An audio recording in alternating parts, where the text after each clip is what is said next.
Hello friends, Eva education अकॅडमीमध्ये आपले सर्वांचे स्वागत आहे. मी उमेश पागरूत आज आपणासमोर वेब लेक्चर सिरीजमध्ये सिंगल फेज इंडक्शन मोटरबद्दल अभ्यासपूर्ण तांत्रिक माहिती सांगणार आहे. या ऑनलाईन एज्युकेशनचा फायदा इंजिनिअरिंग, पॉलिटेक्निक, व्होकेशनल, टेक्निकल तसेच ITIच्या विद्यार्थ्यांना होऊ शकतो. ही तांत्रिक माहिती स्पर्धा परीक्षा व नोकरीच्या इंटरव्ह्यूसाठी सुद्धा मार्गदर्शक ठरू शकते. यातील स्केचेस ह्या फील्ड प्रॅक्टिससाठी माहितगार आहेत. तर मित्रांनो, अभ्यासाला सुरुवात करूया. धन्यवाद.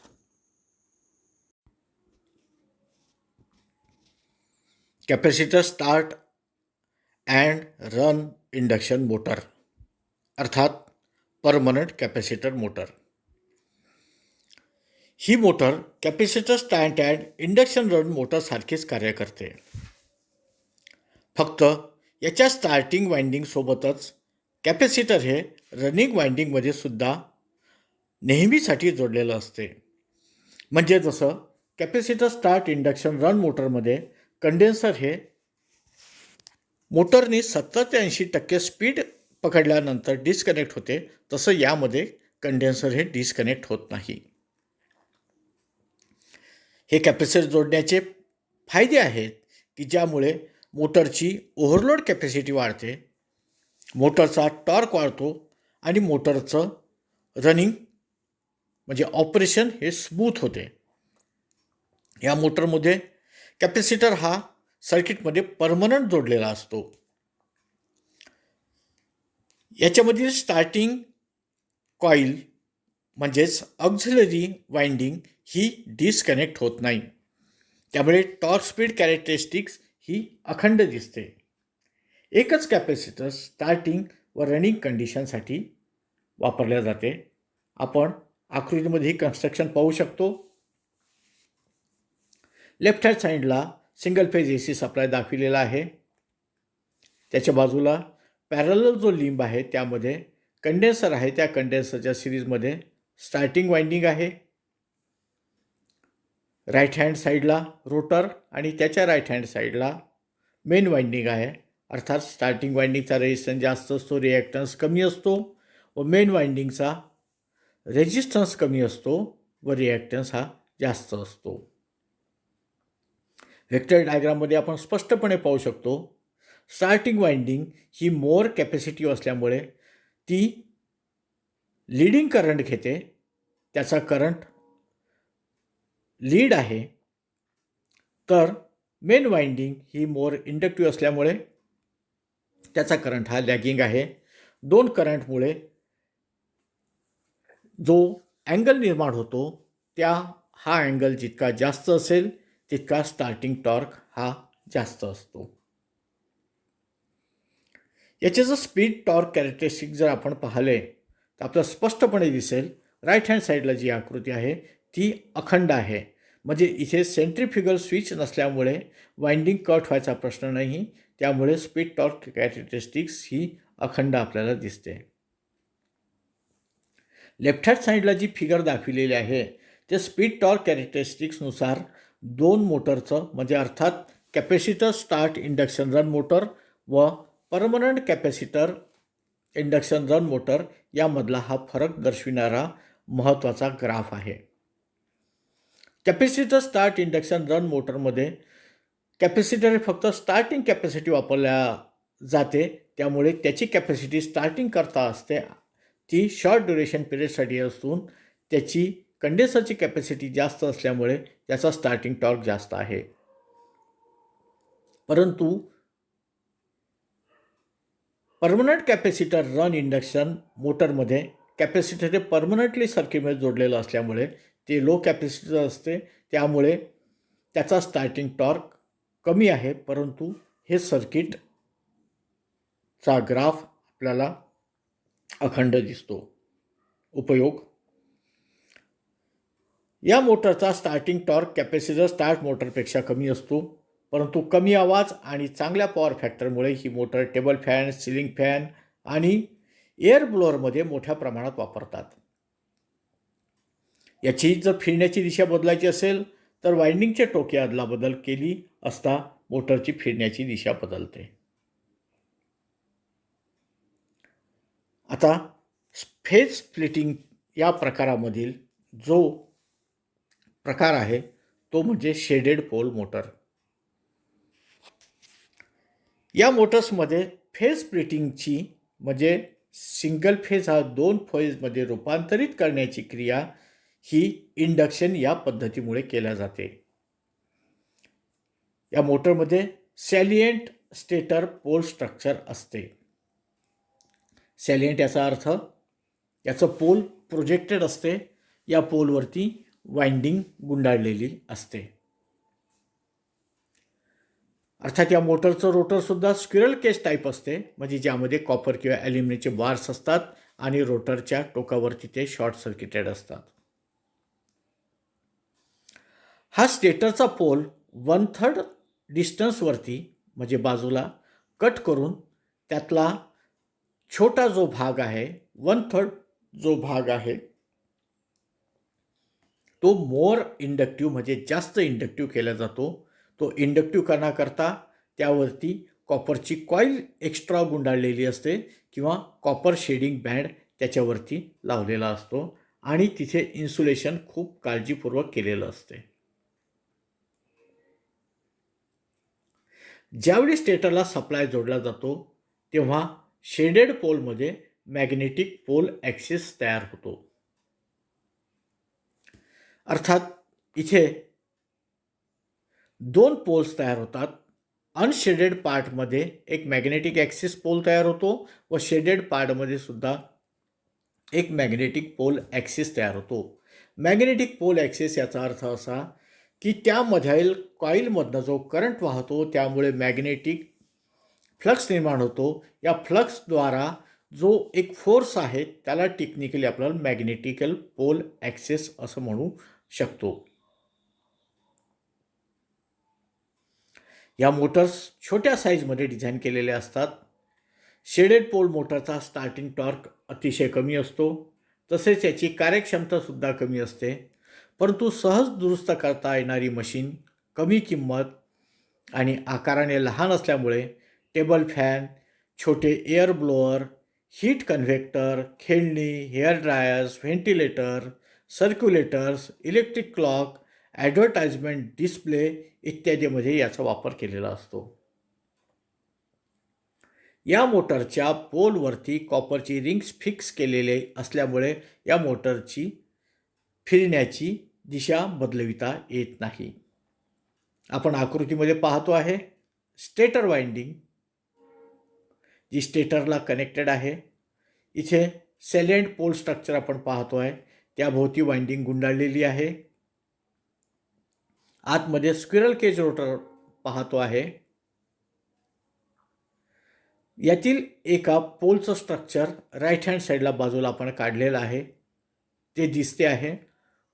पूर्ण पोलमधला 1/3 पार्ट कट केलेला आहे.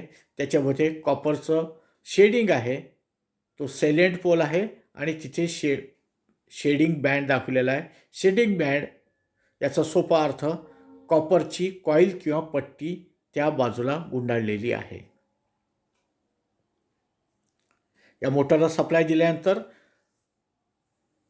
मॅग्नेटिक पोल ॲक्सिस जे तयार होतात ते नॉन शेडेड पासून शेडेड पार्टकडे शिफ्ट होतात, म्हणून ही मोटर अनशेडेड टू शेडेड पार्टकडे फिरायला लागते.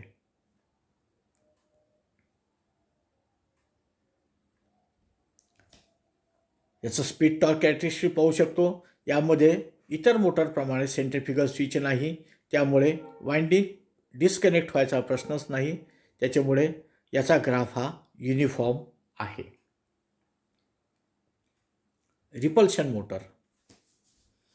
रिपल्शन याचा मराठीमध्ये अर्थ पाहता एकमेकापासून दूर सारणे. मॅग्नेटिकचे सिमिलर पोल्स हे एकमेकाला दूर सारतात.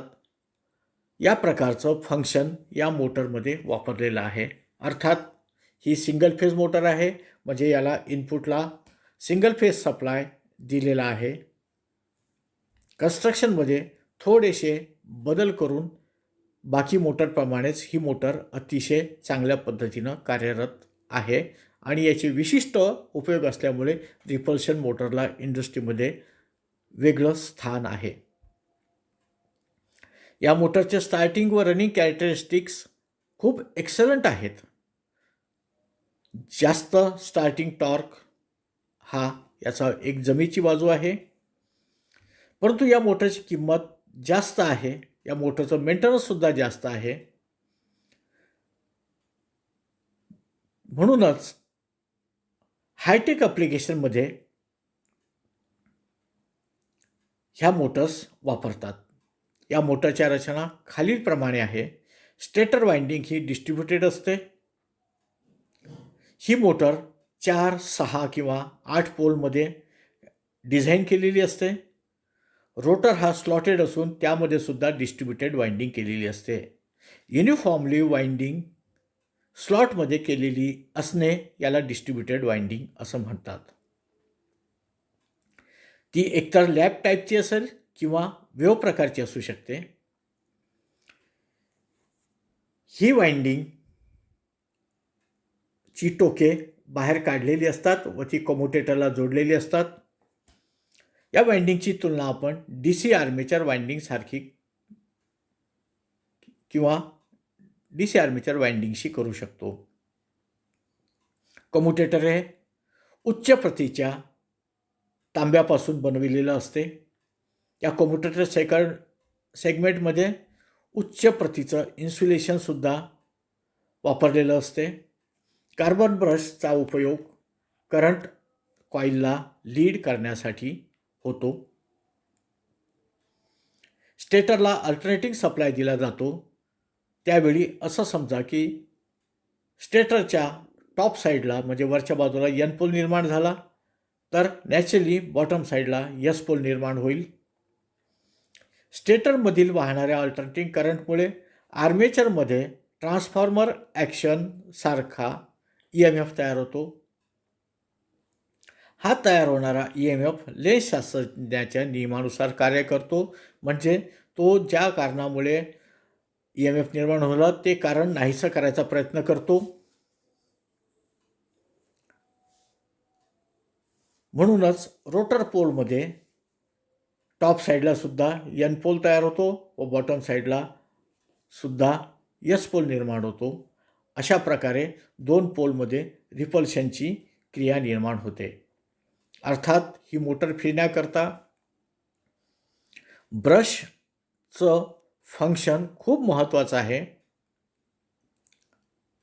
या मोटरचा टॉर्क हा ब्रश शिफ्टिंग अमाऊंटवरती आहे व फिरण्याची दिशा या ब्रशच्या डायरेक्शनवरती अवलंबून आहे.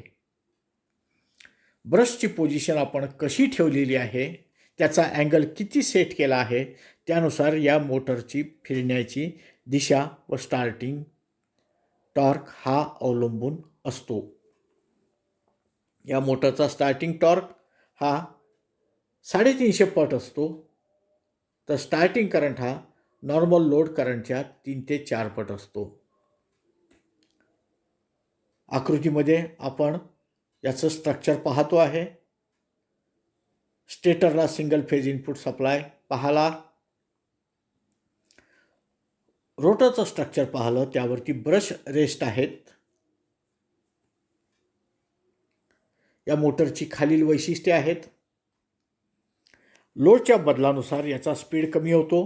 म्हणजे नो लोड स्थितीमध्ये या मोटरचा स्पीड खूप जास्त असतो आणि मोटरला लोड दिल्यानंतर या रोटरचा स्पीड कमी होतो. हाय स्पीडवरती ही ज्यास मोटर कार्य करत असते त्यास या मोटरचा पॉवर फॅक्टर कमी असतो. कम्युटेटरवरती ब्रशेस कार्य करत असताना या मोटरमध्ये स्पार्किंग होते. यानंतर आपण युनिव्हर्सल मोटरबद्दल माहिती पाहू. AC आणि DC सप्लायवर जी मोटर कार्य करते त्यास युनिव्हर्सल मोटर असे म्हणतात. युनिव्हर्सल मोटरची रचना ही DC सिरीज मोटरप्रमाणेच असते. यामध्ये सुद्धा field pole, field winding, yoke, armature core, armature winding, commutator आणि ब्रशेस हे भाग असतात. युनिव्हर्सल मोटरचे दोन मुख्य प्रकार आहेत, कॉम्पेन्सेटेड युनिव्हर्सल मोटर आणि नॉन कॉम्पेन्सेटेड युनिव्हर्सल मोटर. प्रथम कॉम्पेन्सेटेड युनिव्हर्सल मोटरबद्दल आपण माहिती पाहू. या युनिव्हर्सल मोटरच्या फील्ड वाइंडिंगचे टर्न्स कमी असल्यामुळे कमी प्रमाणात फ्लक्स निर्माण होतो. मात्र फील्डच्या फ्लक्सपेक्षा आर्मेचरकडून निर्माण होणारा फ्लक्स हा जास्त असतो, म्हणून आर्मेचर रिॲक्शन परिणाम जास्त असते. आर्मेचर रिॲक्शन म्हणजे स्टेटर फ्लक्स व आर्मेचरमधील होणारा फ्लक्स या दोन्ही याची इंटरॅक्शन. आर्मेचर रिॲक्शन कमी करण्यासाठी फील्ड वाइंडिंगचे टर्न वाढवावे लागतात, कारण रोटरवरती स्टार्टिंग टॉर्क हा निर्माण करण्याकरता ही स्टेप घ्यावीच लागते. त्यामुळे वाइंडिंगचा रिॲक्टन्स वाढून रिॲक्टन्स व्होल्टेज ड्रॉपसुद्धा वाढतो. फील्ड आणि आर्मेचरमध्ये असलेला रिॲक्टन्स व्होल्टेज ड्रॉप कमी करण्यासाठी कॉम्पेन्सेटिंग वाइंडिंगची योजना केलेली असते, म्हणून अशा मोटरला कॉम्पेन्सेटेड युनिव्हर्सल मोटर असे म्हणतात. कॉम्पेन्सेटेड युनिव्हर्सल मोटर नेहमी उच्च पॉवर क्षमतेच्या असतात. आकृतीमध्ये आपण पाहू शकतो, स्टेटर पोल स्ट्रक्चरमध्ये ॲडिशनल वाइंडिंग केलेली आहे. ही ॲडिशनल वाइंडिंग स्टेटर वाइंडिंगच्या फ्लक्सला सपोर्ट करते, म्हणजे आर्मेचर रिॲक्शन कॉम्पेन्सेट करण्याकरता मदत करते, म्हणून याला कॉम्पेन्सेटिंग वाइंडिंग असे म्हणतात. रोटरवरती ब्रशचं स्ट्रक्चर दाखविलेलं आहे.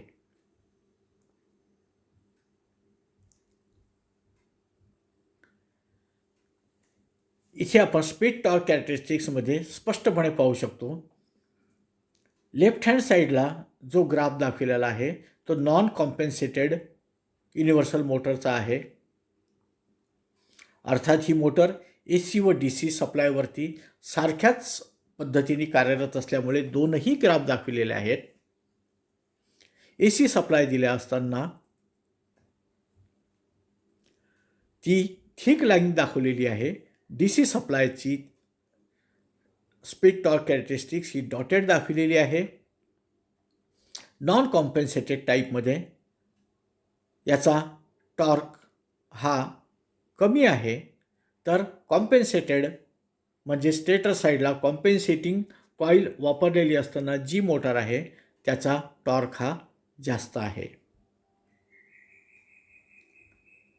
या आकृतीमध्ये सोप्या पद्धतीने एक्स्ट्रा वाइंडिंग म्हणजे कॉम्पेन्सेटिंग वाइंडिंग या मोटरमध्ये कशी जोडलेली आहे ही दाखविलेली आहे.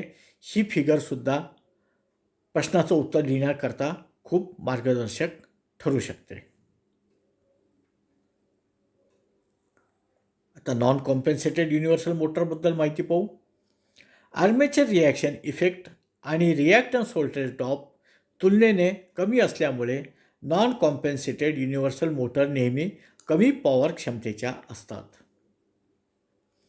AC किंवा DC सप्लायला युनिव्हर्सल मोटर जोडली असता फील्ड वाइंडिंग आणि आर्मेचर वाइंडिंगमधून प्रवाह वाहू लागतो. फील्ड फ्लक्स म्हणजे स्टेटरपासून निर्माण होणारा फ्लक्स आणि आर्मेचर फ्लक्स म्हणजे रोटरमधून निर्माण होणारा फ्लक्स आर्मेचर टॉर्क निर्माण करतो. त्यामुळे पहिल्या पॉझिटिव्ह हाफ सायकलला आर्मेचर अँटी क्लॉकवाईज दिशेने फिरू लागते. दोन्ही प्रवाहांची दिशा उलट असल्यामुळे आर्मेचरची फिरण्याची दिशा पूर्वीसारखीच असते. अशा प्रकारे ही मोटर AC व DC सप्लायवरती कार्य करते. इथे आकृतीमध्ये आपण simple circuit diagram non compensated universal मोटरचं पाहू शकतो. स्टेटर पोल दाखविलेले आहेत, त्याच्याभोवती वाइंडिंग कनेक्टेड दाखविलेले आहे, आतमध्ये ब्रश कनेक्टेड आर्मेचर दाखविलेलं आहे. सर्किट डायग्राममध्ये सिम्पल फील्ड वाइंडिंग जे आर्मेचरच्या सिरीजमध्ये कनेक्टेड आहे ती दाखविलेली आहे. युनिव्हर्सल मोटरबद्दल माहिती लिहिताना नेहमी त्याच्या इनपुटला AC किंवा DC असे दोन्ही सप्लाय लिहावेत. या मोटरचा टॉर्क स्पीड गुणवैशिष्ट्य DC मोटर सारखीच असते. युनिव्हर्सल मोटरचा जास्त स्टार्टिंग टॉर्क, जास्त वेगाची मोटर आहे, परंतु लोड वाढविला असता तिचा वेग कमी होत जातो. याचा उपयोग mixer, food processor, drill machine, vacuum cleaner, शिलाई मशीन, हेअर ड्रायर इत्यादी उपकरणामध्ये होतो. आज आपण shaded pole motor, repulsion motor, universal motor या मोटरची माहिती पाहिली. तसेच capacitor start and induction run motor ही सुद्धा मोटर पाहिली. यावरती काय संभाव्य प्रश्न विचारले जाऊ शकतात त्याचा आपण आढावा घेऊ. प्रश्न पहिला, capacitor start and run induction मोटरचा सर्किट डायग्राम काढा. Split phase induction motor, capacitor start induction run motor व permanent capacitor induction run motor या तिन्ही याचा सर्किट डायग्राम थोडा बहुत सारखा आहे. सेंट्रिफ्युगल स्विच याचं अवधान, तसंच कंडेन्सर किंवा स्टार्टिंग वाइंडिंग याचं जर अवधान ठेवलं तर हा सर्किट डायग्राम काढणं सहज सोपं आहे. Capacitor start and run induction मोटरचा फिक्टर डायग्राम काढा. स्टार्टिंग करंट हा लीडिंग आहे हे लक्षात ठेवून याचा फिक्टर डायग्राम काढावा. स्टार्टिंग व रनिंग वाइंडिंगमध्ये अँगल जास्त असतो हे दर्शवून याबद्दलचा रोटेटिंग टॉर्क तसं स्टार्टिंग टॉर्क याबद्दलची माहिती लिहावी. Third, capacitor start and run induction मोटरचा स्पीड टॉर्क डायग्राम काढा. ही परमनंट कॅपॅसिटर मोटर असल्यामुळे याच्या स्पीड टॉर्क कॅरेक्टरिस्टिक्समध्ये डिस्कनेक्शन दिसणार नाही. हा कंटिन्युअस ग्राफ आहे. Number 4, capacitor start and run induction मोटरच्या भागांची नावे सांगून कार्य लिहा. या मोटरमध्ये सेंट्रिफ्युगल स्विच वापरत नाहीत, परंतु स्टार्टिंग वाइंडिंग, रनिंग वाइंडिंग यासोबतच rotor, stator, end plates, bearings, shaft या सर्वांची नावे सांगून प्रसंगी आकृती काढून याची माहिती लिहावी. Capacitor start and run induction मोटरचे उपयोग सांगा. परमनंट कॅपॅसिटर असल्यामुळे व परमनंट याचं ऑपरेशन स्मूथ आहे, हायर कॅपॅसिटीवर ते रन होतो, पॉवर फॅक्टर चांगला राहू शकतो हे लक्षात घेऊन या मोटरचे उपयोग लिहावे. नंबर 6, शेडेड पोल मोटरचा सर्किट डायग्राम काढा. याचं स्क्विरल केज रोटर काढावं. स्टेटर सॅलियंट पोल स्ट्रक्चर रोटर काढावं. त्यामध्ये पोल कट केलेला दाखवावा, शेडिंग बँड दाखवावं. अशा प्रकारचा सर्किट डायग्राम काढावा. शेडेड पोल मोटरचा स्पीड टॉर्क डायग्राम काढावा. यामध्ये सुद्धा सेंट्रिफ्युगल स्विच नसल्यामुळे हा ग्राफ कंटिन्युअस आहे, तो त्या पद्धतीने दाखवावा. नंबर 8, शेडेड पोल मोटरच्या भागांची नावे सांगून कार्य लिहा.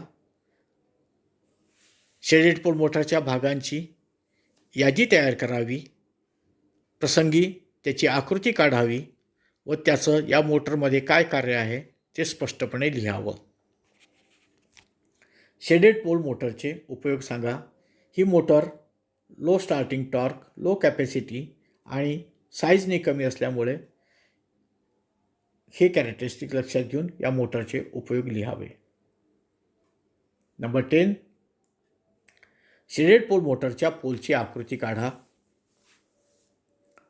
शेडेड पोल मोटरची आकृती काढून त्यातील 1/3 सेक्शनला कट केलेला एक पोल स्वतंत्ररित्या काढावा व त्या भागाला नावे देऊन त्याबद्दलची माहिती लिहावी. शेडेड पोल मोटरचे उपयोग सांगा.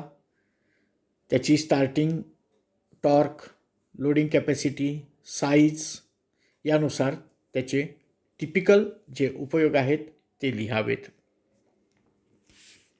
शेडेड पोल मोटरच्या पोलची आकृती काढा.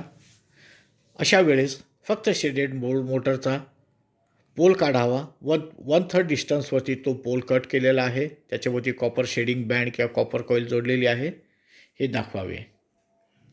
रिपल्शन मोटरचा सर्किट डायग्राम काढा. वरती थिअरीमध्ये दाखविल्याप्रमाणे रिपल्शन मोटरचा सर्किट डायग्राम काढावा, परंतु त्यामध्ये ब्रशेस दाखविण्यास विसरू नये. रिपल्शन मोटरचे कार्यतत्व लिहा. सिंगल फेज सप्लाय दिल्यानंतर टॉप साईडला एन पोल तयार होतो, बॉटम साईडला एस पोल तयार होतो. तसंच आर्मेचर रिॲक्शनमुळे आर्मेच्या वरतीसुद्धा टॉप साईडला एन पोल तयार होतो, बॉटम साईडला एस पोल तयार होतो. सिमिलर पोल असल्यामुळे रिपल्शन होते. ब्रशमधील अँगल मॅनेज केल्यामुळे शिफ्टिंगची क्रिया होते व रिपल्शन टॉर्क ॲक्ट होऊन मोटर फिरायला लागते. अशा पद्धतीने या मोटरचे कार्यतत्व लिहावे. रिपल्शन मोटरचे वैशिष्ट्य लिहावे, त्याच्या स्पीडबद्दल लिहावं, त्याच्या पॉवर फॅक्टरबद्दल लिहावं, तसंच या मोटरच्या स्टार्टिंग टॉर्कबद्दल लिहावे. नंबर 14, युनिव्हर्सल मोटरचे प्रकार सांगून त्यांचे सर्किट डायग्राम काढा. युनिव्हर्सल मोटरबद्दल प्रश्न आल्यानंतर सर्वप्रथम तो AC व DC सप्लायवरती कार्य करतो हे नमूद करावे. युनिव्हर्सल मोटरचा वरती थिअरीमध्ये दाखवल्याप्रमाणे सर्किट डायग्राम काढावा व त्याचे कॉम्पेन्सेटेड व नॉन कॉम्पेन्सेटेड वाइंडिंग या पद्धतीचे 2 सर्किट डायग्राम्स काढावेत. अर्थात स्टेटर पोल स्ट्रक्चरवरती सिंपल